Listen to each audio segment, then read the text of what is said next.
নীল colour যে ফর্মটা আছে এটা সংবিধান সংস্কার পরিষদ সদস্যদের শপথ ফর্ম। আমরা কেউ সংবিধান সংস্কার পরিষদের সদস্য হিসেবে নির্বাচিত হইনি এবং সংবিধানে এটা এখনো ধারণ করা হয়নি। গণভোটের রায় অনুযায়ী সংবিধান সংস্কার পরিষদ গঠিত হলে সেটা সংবিধানে আগে ধারণ করতে হবে এবং সংবিধান সংস্কার পরিষদের সদস্যকে কে শপথ নেয়াবেন সেটা বিধান করতে হবে এবং কোন এরকম ফর্ম এটা সংবিধানে নেই। এই ফর্মটি তৃতীয় তফসিলে আছে, সাদাটা। এইরকম তখন একটা ফর্ম সংবিধানের তৃতীয় তফসিলে আসবে। সেগুলো সাংবিধানিকভাবে জাতীয় সংসদে গৃহীত হওয়ার পরে তখন জাতীয় সংবিধান সংস্কার পরিষদের সদস্যদের শপথ নেয়ার বিধান করা যাবে।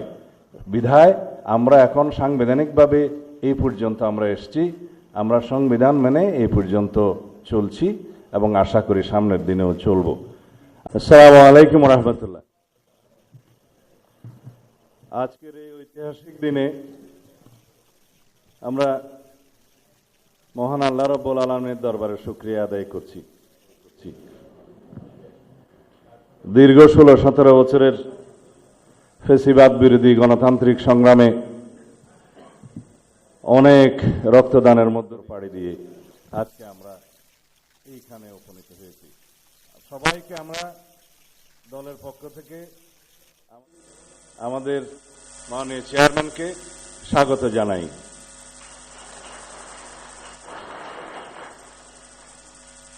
এই শপথ গ্রহণ অনুষ্ঠানে একটু পরে প্রধান নির্বাচন কমিশনার জাতীয় সংসদের সদস্য হিসেবে আপনাদের শপথ পাঠ পরিচালনা করবেন।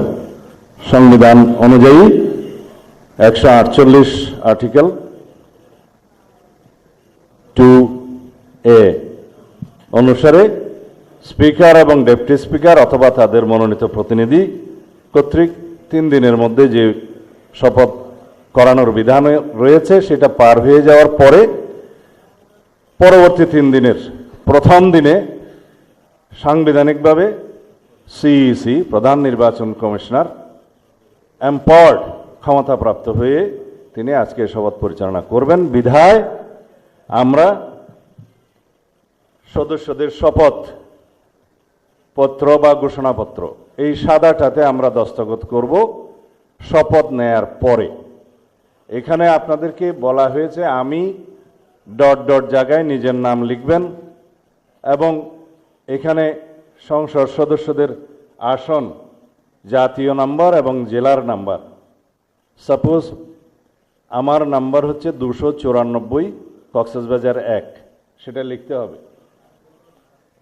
এখানে নিচে আছে নির্বাচনী এলাকার নম্বর, স্বাক্ষর এই জায়গায়। এর বাইরে আরেকটি এই স্কাই, এটা সবুজ না নীল কালার যে ফর্মটা আছে এটা সংবিধান সংস্কার পরিষদ সদস্যদের শপথ ফর্ম। আমরা কেউ সংবিধান সংস্কার পরিষদের সদস্য হিসেবে নির্বাচিত হইনি এবং সংবিধানে এটা এখনো ধারণ করা হয়নি। গণভোটের রায় অনুযায়ী সংবিধান সংস্কার পরিষদ গঠিত হলে সেটা সংবিধানে আগে ধারণ করতে হবে এবং সংবিধান সংস্কার পরিষদের সদস্যকে কে শপথ নেয়াবেন সেটা বিধান করতে হবে এবং কোন এরকম ফর্ম এটা সংবিধানে নেই। এই ফর্মটি তৃতীয় তফসিলে আছে, সাদাটা। এইরকম তখন একটা ফর্ম সংবিধানের তৃতীয় তফসিলে আসবে। সেগুলো সাংবিধানিকভাবে জাতীয় সংসদে গৃহীত হওয়ার পরে তখন জাতীয় সংবিধান সংস্কার পরিষদের সদস্যদের শপথ নেয়ার বিধান করা যাবে। বিধায় আমরা এখন সাংবিধানিকভাবে এই পর্যন্ত আমরা এসেছি, আমরা সংবিধান মেনে এই পর্যন্ত চলছি এবং আশা করি সামনের দিনেও চলব। আমি মাননীয় চেয়ারম্যানের নির্দেশে ওনার উপস্থিতিতে আপনাদেরকে এই আমাদের দলীয় সিদ্ধান্তটা জানালাম। ধন্যবাদ সবাইকে।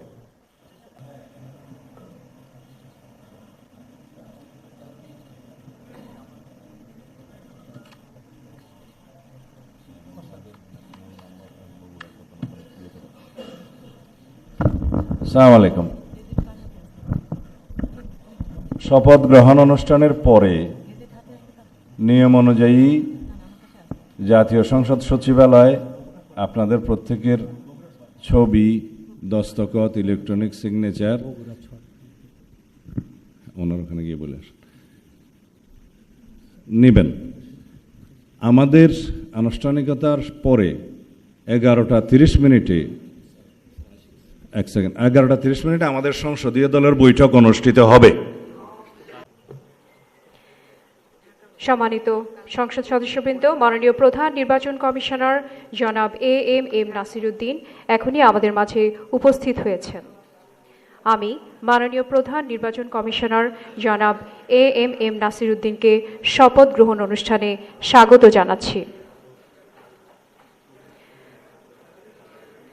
মাননীয় প্রধান নির্বাচন কমিশনার জনাব এম নাসিরউদ্দিন।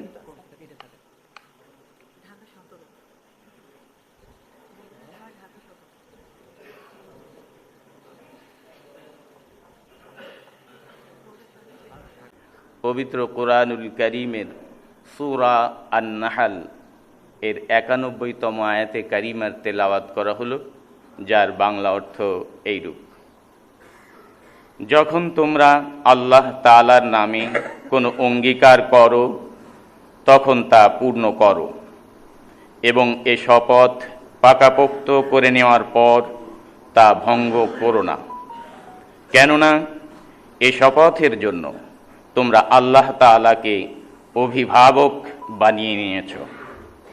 অবশ্যই আল্লাহ তাআলা জানেন তোমরা কি করো। বারাকাল্লাহু লানা ওয়া লাকুম ফিল কুরআনিল আযীম। আসসালামু আলাইকুম ওয়া রাহমাতুল্লাহি ওয়া বারাকাতুহু।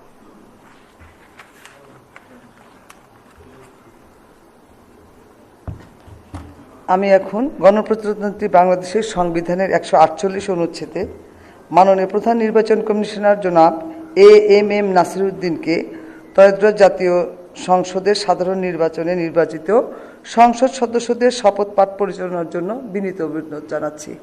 মাননীয় প্রধান নির্বাচন কমিশনার জনাব এম নাসিরউদ্দিন।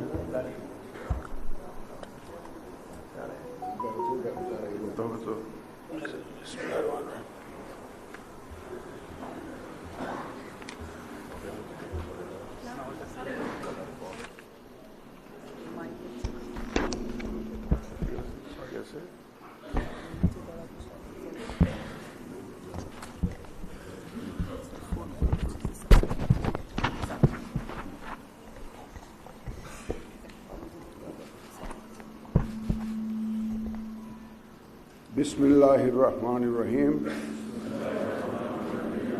ত্রয়োদশ জাতীয় সংসদের সাধারণ নির্বাচনে নির্বাচিত মাননীয় সদস্যবৃন্দ, আসসালামু আলাইকুম। আপনাদেরকে আন্তরিক অভিনন্দন। এখন আপনাদেরকে শপথ বাক্য পাঠ করানো হবে।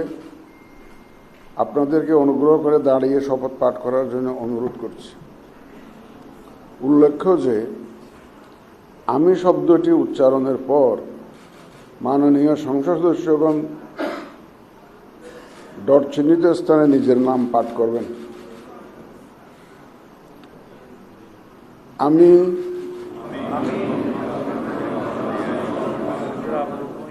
সংসদ সদস্য নির্বাচিত হইয়া সশ্রদ্ধ চিত্তে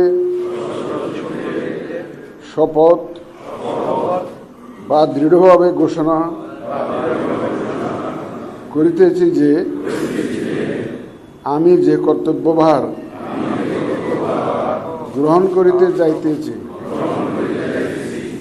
তাহা আইন অনুযায়ী ও বিশ্বস্ততার সহিত পালন করিব। আমি বাংলাদেশের প্রতি অকৃত্রিম বিশ্বাস ও আনুগত্য পোষণ করিব এবং সংসদ সদস্যরূপে আমার কর্তব্য পালনকে ব্যক্তিগত স্বার্থের দ্বারা প্রভাবিত হইতে দিব না। ধন্যবাদ আপনাদের সবাই।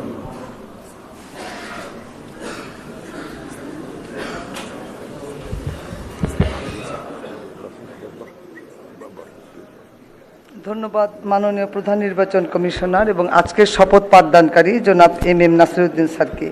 এই পর্যায়ে মাননীয় সংসদ সদস্যগণকে অনুরোধ করছি শপথপত্রে নির্ধারিত স্থানে নিজ নির্বাচনী এলাকা উল্লেখপূর্বক তারিখ সহ আপনারা স্বাক্ষর দান করবেন।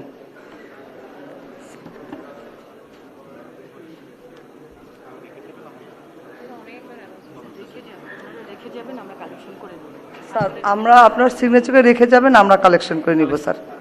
জি স্যার, জি স্যার, ফোল্ডারটা চেয়ারে রাখবেন স্যার, আমরা কালেকশন করে নিব। জি স্যার, জি স্যার। ফোল্ডার সম্বলিত শপথপত্র আর কিছু বলার দরকার নেই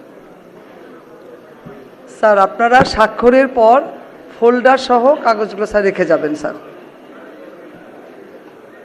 ওই স্যারের কলম নাই, দিয়ে আসেন। সালাউদ্দিন স্যারের কলম নাই। হ্যাঁ হ্যাঁ, কিচ্ছু বলেন না, সবাই সব বুঝে। ওই যে ব্লুটা নিয়ে ঝামেলা হচ্ছে।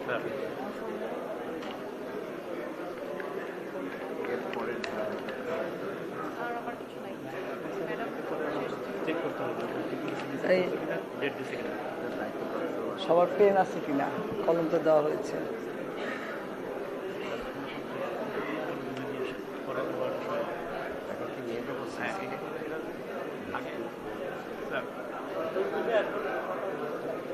সই হোক, সবার সই হোক। আমি তো এত উঁচু হল।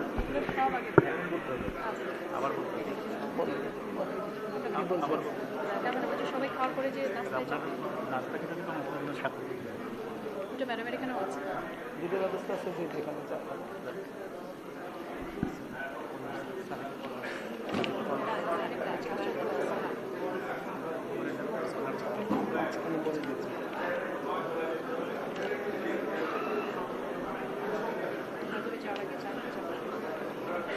মাননীয় সদস্যবৃন্দ, আশা করছি আপনাদের সকলের সিগনেচার শেষ হয়ে গেছে।